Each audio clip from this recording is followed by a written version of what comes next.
Kylie. Okay. Lord. This one is for 20 points. We ask the people, nakatira kayo sa bahay ng biyenan mo.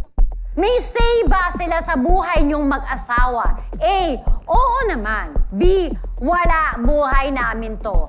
Ano kaya ang sagot ng people? Your 5 seconds start now! 5, 4, 3, 2, 1. Time's up!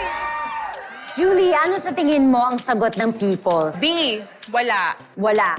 Kasi syempre, yung focus nyo dapat ay yung buhay sa buhay ninyong dalawa bilang mag-asawa. Kasi kaya nga kayo nagpakasal eh. At syempre, di ba, marriage, ano siya eh, it's a responsibility and it's also a decision. So, whatever happens, dapat kayong dalawa lang yun.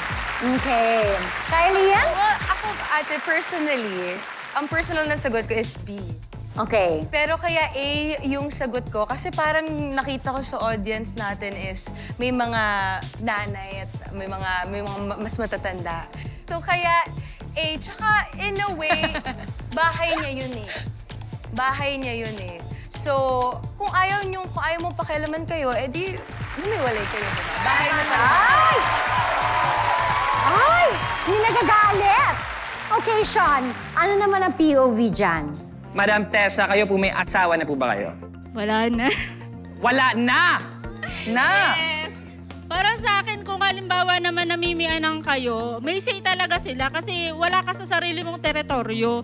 Hanggat nasa poder ka ng tiyanan mo, may masesay sila at masesay sa'yo. Tulad nga rin sabi ni Miss Oo. Kelly, kung gusto mo nang ayaw mong pakialaman kayo, Bumukod ka! bumukod kayo, di ba? Oo. Para at least wala rin kayo maging samaan ng loob Oo. kung sakali man. Galit na galit! Pero tama! Eto!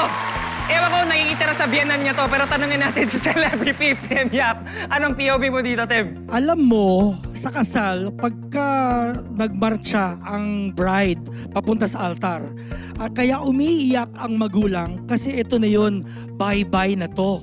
Diba? Kumbaga sa pagpinanganak, diluwal, cut the umbilical cord, ito na, buhay nyo na tong mag-asawa. So dapat kahit nakatira ka sa biyanan mo, yung biyanan mo, respetado ang mga desisyon ninyong dalawa bilang mag-asawa. So B ang sagot. B. Celebrity Tim. Oo. The people have spoken at ang sagot ng people ay...